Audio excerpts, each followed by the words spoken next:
Happy Saturday, everybody. So, I actually had a relatively eventful day yesterday. Let's see, let's get to my low, my high, my. Let's see, my low, my high, my acts of kindness. Um, let's see. My low is, I think I went to bed a little bit late last night. I mean, it's Saturday and I really have nothing going on right now, so, I'm just gonna be here all day. So, I don't know, just felt like turning in, I guess. My high is I actually got to binge watch a new show that I had been planning on talking about today, as well as the fact that I had finally seen a very old movie all the way through. It's a horror movie. I'll let you guess what it is before we get to it. Well, the title's going to give it away. But I think from now on, if it's an old movie, I'll just call them MoReas, I suppose. So, and my act of kindness was I ran some errands for my grandma yesterday. Which, speaking of which, today's a very big day because my grandparents are going to be celebrating their 70th wedding anniversary. Yeah, 70 years. Going to do a big celebration later this evening. Can't wait for that. So, with that out of the way, let's start with the show I want to talk about, and that was Oddballs. If you don't know what Oddballs is, it's a show created by, there's a channel on YouTube called Odd Ones Out, created by James Rallison. And he voices a character named James on those YouTube shorts. Well, Netflix loved the idea so much, they made a show about it. And from the instant I saw the trailer for the show, I was hooked. I'm like, this looks hilarious. The trailer literally I'll put a link to the trailer in the description down below. But I'm watching the trailer, and he's like, what are you doing? And then Max, the alligator, he's like, getting set. This is going to be a train wreck, and I can't wait to see it. I'm like, that is exactly what I would do. That is exactly how I would say such a given moment if I was prepared to do it. If I knew a train wreck was coming that I was excited to see, I'm like, get the popcorn, get some snacks, get some drinks, get a comfortable chair, and watch. Like that would be me. And then the trailer just got all sorts of, it was odd. That's the name of the show. There technically is an overarching story because the three main characters are James, voiced by Rallison, Julian Grant, who voices Max, who, I don't know, if I'm being wild and rambunctious, I'm definitely Max, but I really do like to think I'm James in this case. And the other main character, voiced by Kimberly Brooks, is Echo, a girl from the future. And Max is like, you're from the future? Tell me more. That was actually really funny.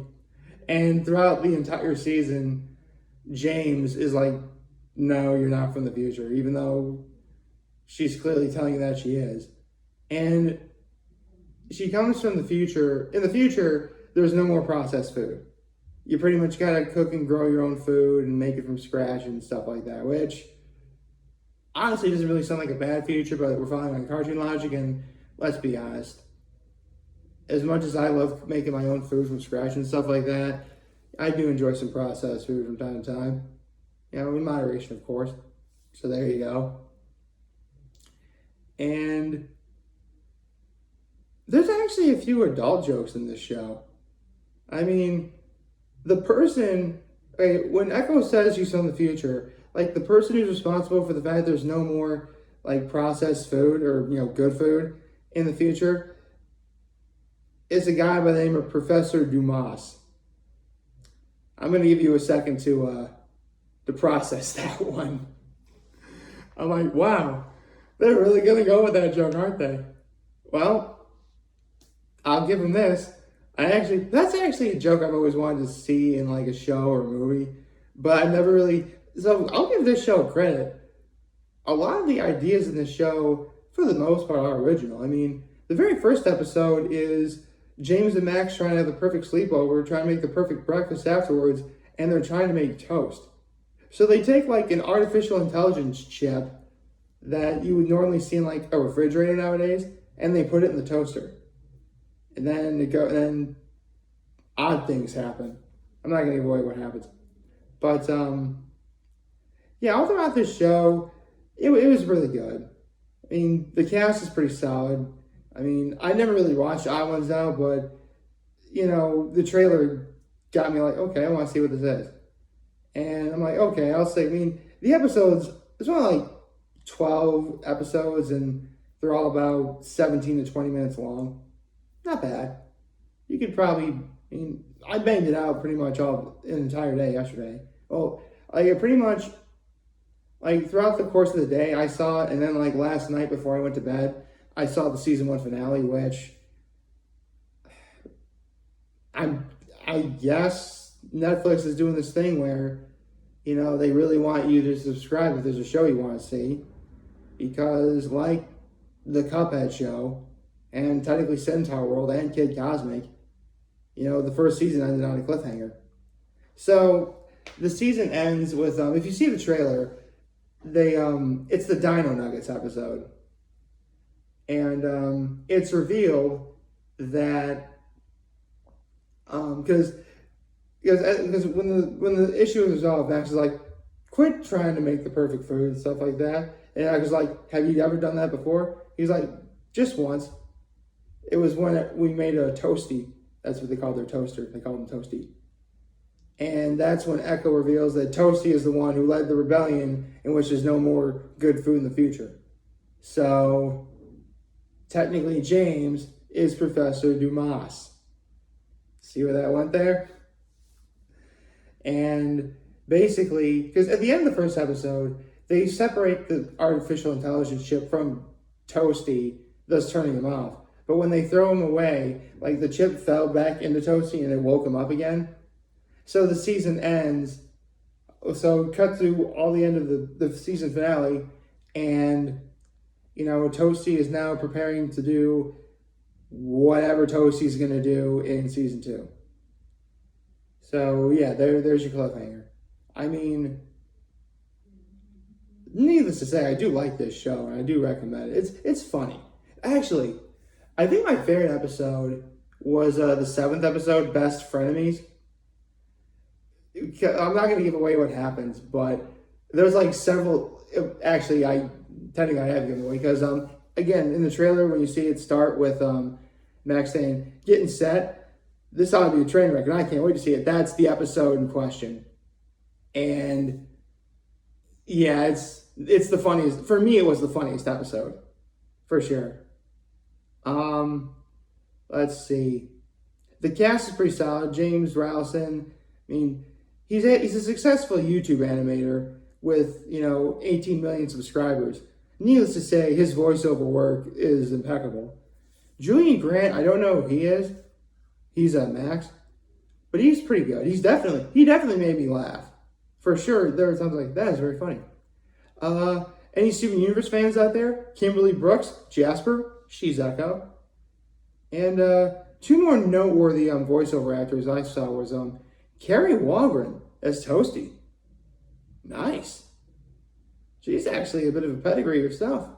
I like that. And the other is like Gary Anthony Williams as Mr. McFly. If you don't know who Gary Anthony Williams is, you actually would, if you've ever seen Malcolm in the Middle, remember Stevie, the paralyzed kid in the wheelchair? Gary Anthony Williams plays Stevie's dad. So if that helps you. And in terms of voiceover work, I mean, The Boondocks is one of my all-time favorite shows, and Gary Anthony Williams plays Uncle Ruckus. So you definitely got a good cast here, for sure. So yeah, Oddballs is for being odd, it's actually, you know what?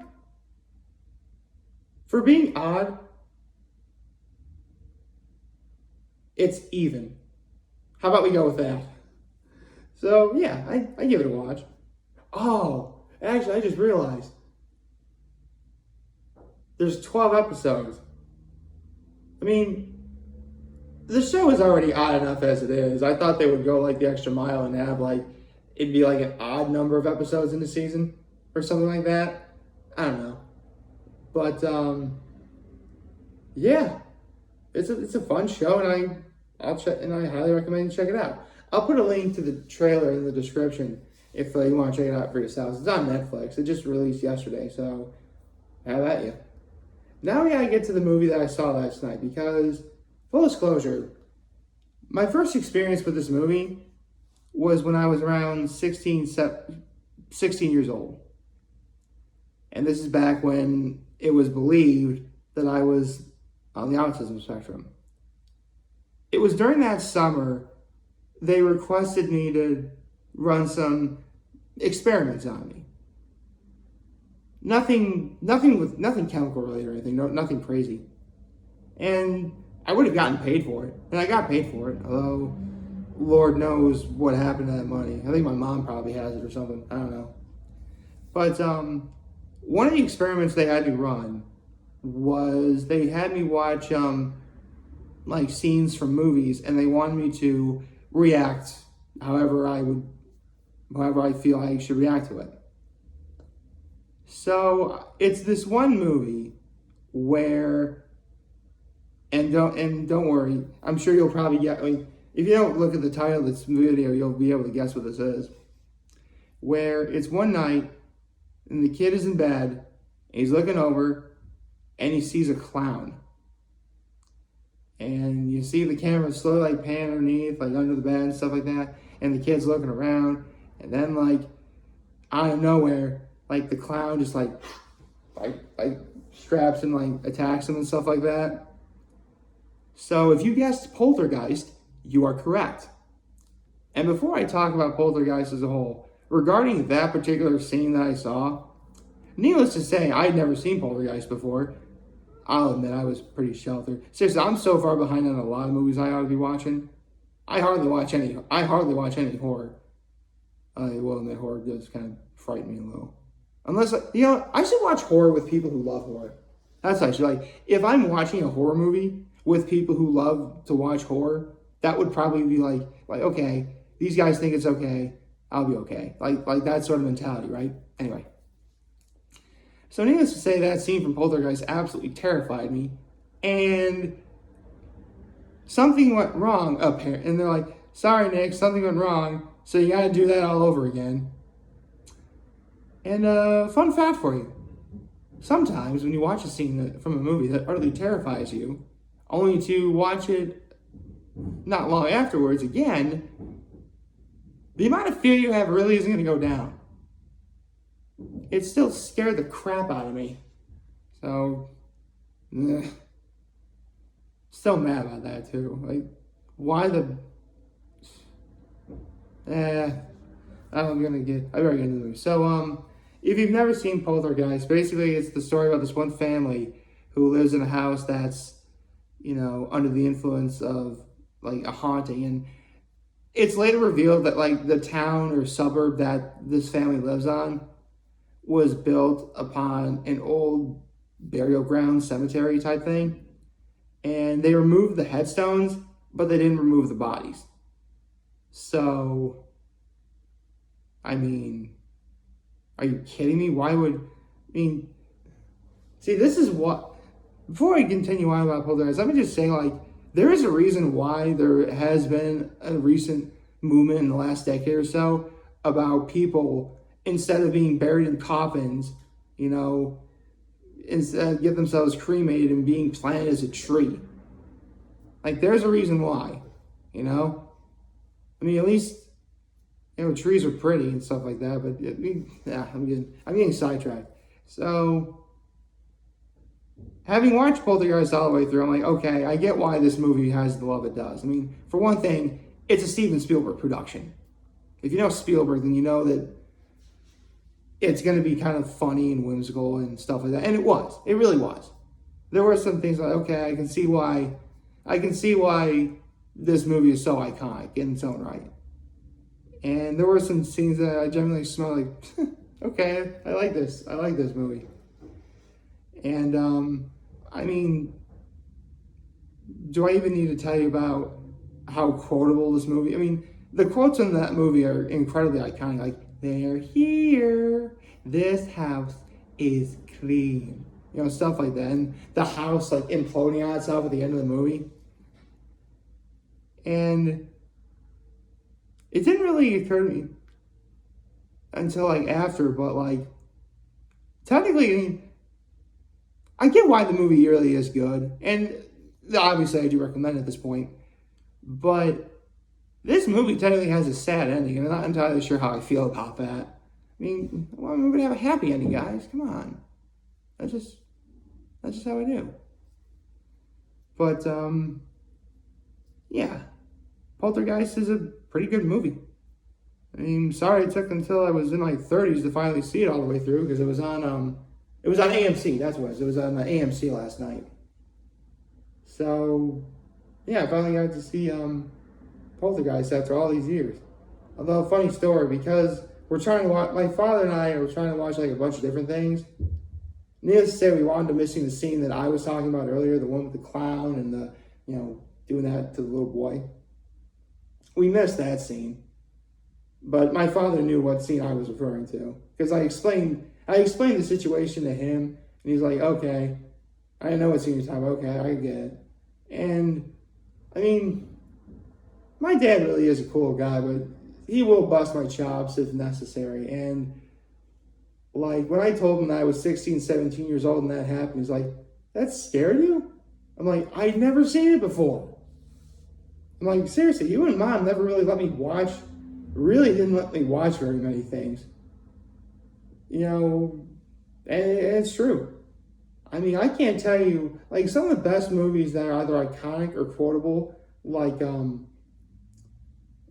Casino. Yeah, that movie's usually on a lot for some reason. Or like movies like that. Like, I never really saw them growing up. It's a real shame because I really would have. I mean, I have a much deep appreciation for it now. And having given Poltergeist a legit chance, and obviously nothing in that movie ever really, you know, terrified me. Well, I mean, again, maybe if I had seen that one scene, I suppose, you know, maybe that would have been different. But yeah, Poltergeist. I mean, yeah, it's meant to be a horror movie, and if you're not a fan of horror movies, Poltergeist probably won't change your mind. But if you give it a chance, you have a good time. I know I did. Just like I hope you have a good time watching this video. And if you did, leave a like and subscribe to my YouTube channel. Follow me on social media. I'm very humble to make this video for all of you guys who watch and enjoy for today. Hopefully you have a wonderful, wonderful, wonderful Saturday. And remember, because I'm going to talk channels will be here to let you know. I'll see you back. Take care and make good choices. 607 all day, baby.